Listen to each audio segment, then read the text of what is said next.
आलाय। ठाणे, पालघर, रायगड, रत्नागिरी आणि सिंधुदुर्गमध्ये मुसळधार पाऊस पडण्याची शक्यता आहे, तर मध्य महाराष्ट्रातही पावसाची शक्यता आहे। बंगालच्या उपसागरात चक्रीवादळाची निर्मिती झाली असून त्याला दाना असं नाव देण्यात आलंय। या चक्रीवादळामुळे महाराष्ट्रावर पुन्हा एकदा अतिवृष्टीचं सावट आलंय। येलदरी धरणाचे 10 दरवाजे उघडण्यात आले, त्याद्वारे नदीपात्रामध्ये 26,700 क्युसेक्स विसर्ग सोडण्यात येतोय।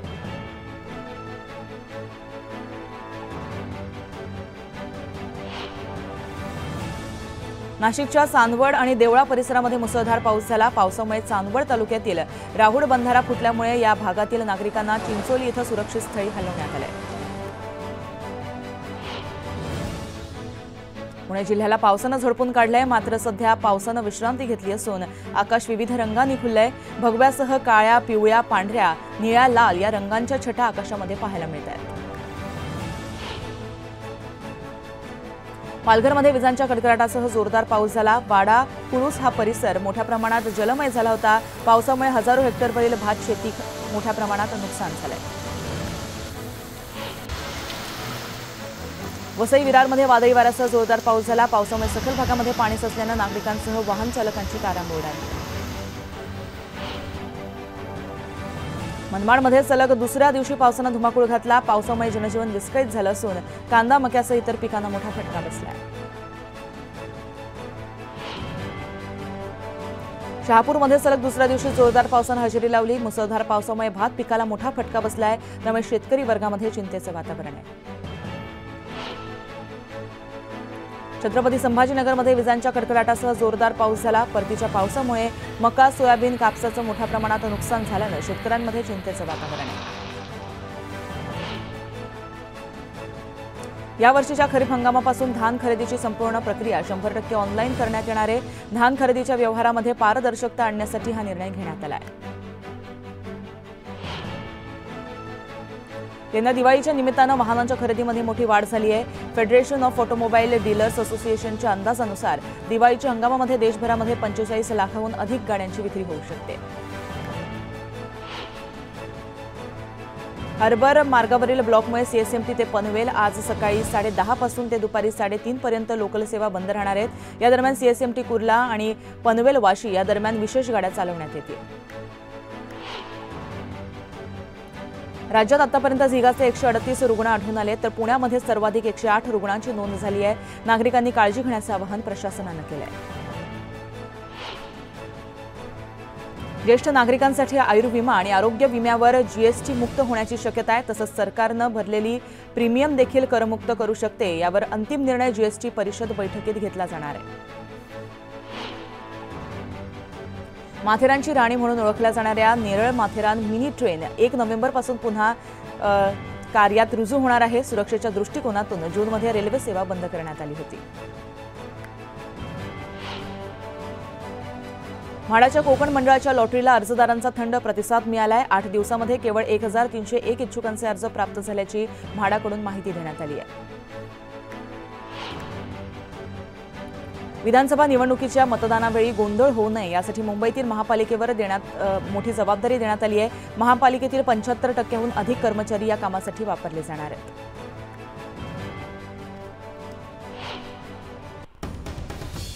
एक मोठी बातमी आपण पुढे पाहूया। आज भाजपची पहिली यादी येण्याची शक्यता वर्तवली जाते।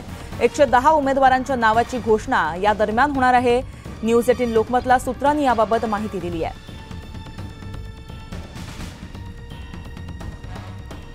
तर आज भाजपची पहिली यादी येण्याची शक्यता वर्तवली जाते। यामध्ये 110 ते 115 उमेदवारांच्या नावाची घोषणा होणार आहे।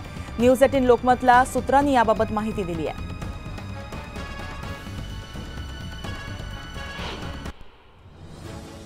अमित शहांनी महायुतीमधील नेत्यांना कानमंत्र दिलाय। पक्षीय मतभेद बाजूला ठेवा, बंडखोरी होणार नाही याची काळजी घ्या असं शहा म्हणालेत। तसंच जो उमेदवार विजयी होतो त्यालाच उमेदवारी द्या अशी सुद्धा सूचना अमित शहांनी दिली आहे। निलेश राणे मुख्यमंत्र्यांची भेट घेणार आहेत। निलेश राणे कुडाळ मालवणमधून लढण्यास इच्छुक आहेत। दरम्यान येत्या 2 दिवसांमध्ये निलेश राणे शिवसेनेमध्ये प्रवेश करणार असल्याची माहिती सूत्रांनी दिली आहे।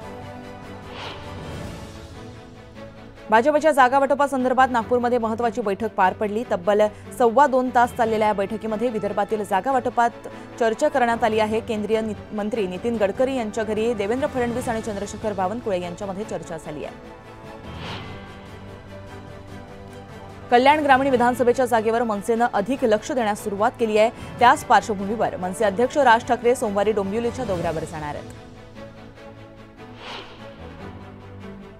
पुण्यातील मनसे नेत्यांची आज मुंबईमध्ये बैठक पार पडणार आहे। राज ठाकरेंचा पुणे दौरा रद्द होऊन पुण्यातील मनसैनिकच मुंबईमध्ये येतील। बैठकीमध्ये मनसेचा पुण्यातील उमेदवार जाहीर होण्याची देखील शक्यता वर्तवली जाते। जागा वाटपाची चर्चा अंतिम टप्प्यात असून अवघ्या 30 ते 35 जागांचा तिढा असल्याची माहिती मुख्यमंत्री एकनाथ शिंदेंनी दिली आहे। येत्या 2 दिवसांमध्ये पत्रकार परिषद घेऊन जागा वाटप जाहीर करण्यात येणार असं देखील सीएम म्हणाले। जागा वाटप अजूनही अधिकृत झालेलं नाहीये, पण जेव्हा जागा वाटप होईल तेव्हा माझ्या सकट शिवसेनेत कुणाचीही नाराजी नसेल असा दावा रामदास कदम यांनी केलाय। लवकरच उमेदवारी जाहीर होईल, आमच्यात कोणतेही मतभेद नाहीत अशी प्रतिक्रिया काँग्रेसचे प्रभारी रमेश चेन्नीथला यांनी दिली आहे। नाना पटोले मुख्यमंत्री झाले पाहिजेत अशी मागणी करत काँग्रेस पक्ष कार्यालयामध्ये काँग्रेसच्या कार्यकर्त्यांनी नाना पटोलेंसमोर घोषणाबाजी केली आहे। भाजपकडून राज्यामध्ये बोगस मतदार नोंदणीचं काम सुरू आहे असा आरोप नाना पटोलेंनी केलाय। या संदर्भात निवडणूक आयोगाकडे तक्रार करणार असल्याची माहिती देखील नाना पटोले यांनी दिली आहे। बोगस मतदार नोंदणीचे सूत्रधार चंद्रशेखर बावनकुळे असल्याची टीका संजय राऊत यांनी केली। यावर तोडगा निघाला पाहिजे, नाहीतर आम्ही विराट मोर्चा काढू असा इशारा देखील राऊतांनी दिलाय। भाजपचं कटकारस्थान करून पुन्हा सत्तेत येण्याचा प्रयत्न करत असल्याचा आरोप जितेंद्र आव्हाड यांनी केलाय। तसंच निवडणूक आयोग सरकारची कठपुतली असल्याचं सुद्धा आव्हाड म्हणाले। अखिलेश यादव यांनी महाराष्ट्र विधानसभेसाठी समाजवादी पक्षाचे 4 उमेदवार जाहीर केलेत। दरम्यान समाजवादी पक्षाला सोबत घ्यायचं की नाही हा विचार काँग्रेसनं करावा असा सूचक इशारा अखिलेश यादव यांनी दिलाय। नागपूरच्या दक्षिण पश्चिम मतदारसंघातील मतदारांच्या मोबाईलवर भाजपनं वोटर स्लिप पाठवण्यास सुरुवात केली आहे। वोटर स्लिपद्वारे फडणवीसांना मतदार करण्याचं आवाहन करण्यात आलंय। आजच्या बैठकीमध्ये कोणताही निर्णय झाला नाही, यावेळी घाई गडबड करणार नाही, राज्यातील मायबाप जनतेशी चर्चा करून निर्णय घेणार असं म्हणत उद्याचा दिवस निर्णायक असल्याचं देखील जरांगे पाटील म्हणाले।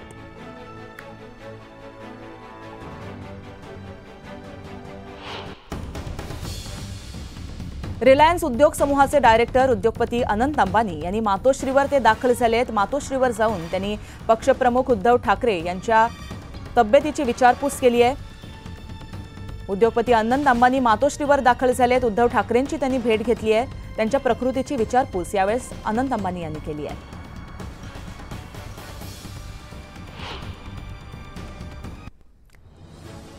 मीरा भाईंदर मतदारसंघामध्ये मतदारांच्या संख्येमध्ये मोठी वाढ झाली आहे। जिल्हा प्रशासनानं जाहीर केलेल्या आकडेवारीनुसार मीरा भाईंदरमध्ये 50,093 इतक्या मतदारांची वाढ नोंदवण्यात आली आहे।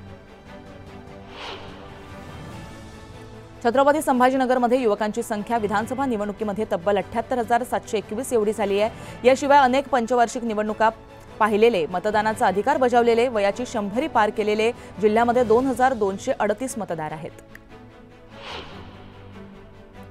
केंद्र सरकारकडून राष्ट्रीय महिला आयोगाच्या अध्यक्षपदी विजया राहटकर यांची नियुक्ती करण्यात आली आहे। या पदावर नियुक्त झालेल्या विजया राहटकर या पहिल्या मराठी व्यक्ती आहेत।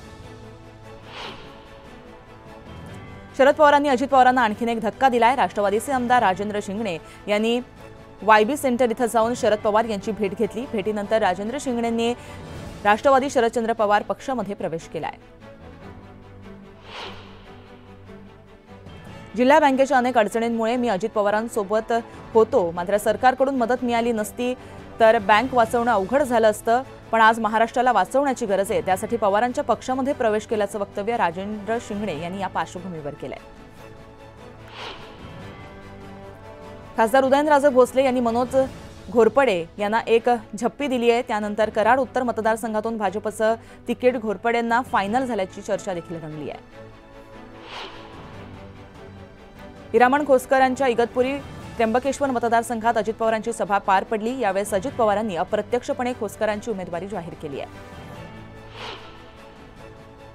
निलेश लंकेंच्या मतदारसंघामध्ये अजित पवारांची सभा पार पडली। या सभेतून दादांनी कार्यकर्त्यांना सज्जड दम दिला। जास्त आवाज करू नका, ज्याचा आवाज येईल त्याला तिकीट मिळणार नाही अशी मिश्किल टिप्पणी अजित पवार यांनी केली आहे। निलेश लंकेंना प्रथम तिकीट देऊन मी आमदार केलं, पण काही माणसं मोठ्या पदावर गेल्यावर वेगळी भूमिका घेतात, त्यामुळे तुम्ही सावध राहा अशी टीका अजित पवार यांनी केली आहे। महाराष्ट्रातील विधानसभेमध्ये पहिल्या 5 आमदारांपैकी सगळ्यात जास्त मतांना निवडून येणारे बाळासाहेब थोरात असतील असा विश्वास निलेश लंकेंनी व्यक्त केला आहे। राष्ट्रवादी काँग्रेसचे अध्यक्ष समीर भुजबळ राष्ट्रवादी सोडून ठाकरे गटामध्ये प्रवेश करण्याची शक्यता आहे। मात्र न्यूज 18 लोकमतनं संपर्क केल्यानंतर या बातमीत काहीही तथ्य नसल्याचं स्पष्टीकरण समीर भुजबळ यांनी दिलं आहे। पुण्यातील 8ही विधानसभा मतदारसंघात महाविकास आघाडी आपली ताकद लावणार आहे। राहुल गांधी यांच्यासह राज्यातील प्रमुख नेत्यांच्या पुण्यामध्ये प्रचार सभा पार पडणार आहेत। ऐरोली मतदारसंघामध्ये शिवसेनेकडून गणेश नाईक यांना उमेदवारी देण्यात येणार आहे। या उमेदवारीला शिवसेनेचे जिल्हाप्रमुख विजय चौगुले यांनी विरोध केलाय। आपण माघार घेणार नसल्याचं चौगुले यांनी स्पष्ट केलंय। दापोली विधानसभा मतदारसंघात उभाटाकडून संजय कदम यांना उमेदवारी जाहीर झाली आहे। दरम्यान संजय कदम हे आपले प्रतिस्पर्धी होऊ शकत नाहीत, आपला विजय निश्चित आहे असा विश्वास योगेश कदम यांनी व्यक्त केला आहे।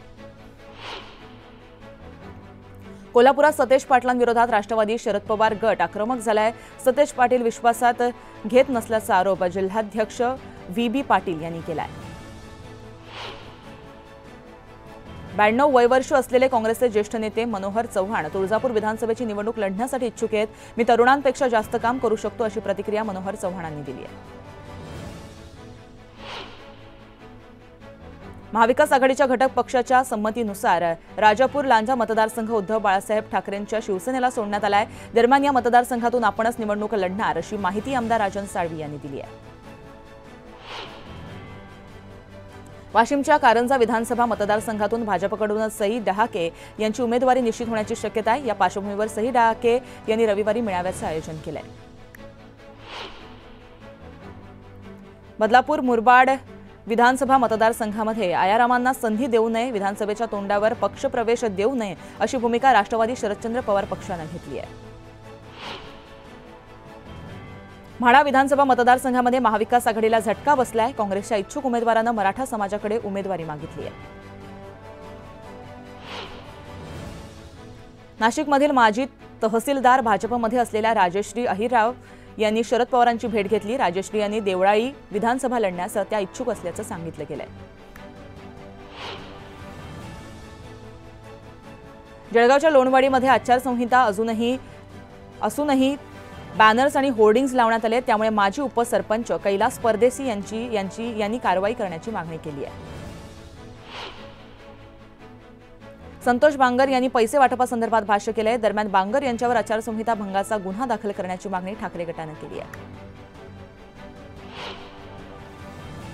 विधानसभा निवडणुकीच्या पार्श्वभूमीवर कुडाळ पोलिसांकडून शहरामध्ये संचलन करण्यात आलं। कुडाळ पोलिसांबरोबर केंद्रीय राखीव पोलिसांनीही संचलनामध्ये सहभाग घेतला।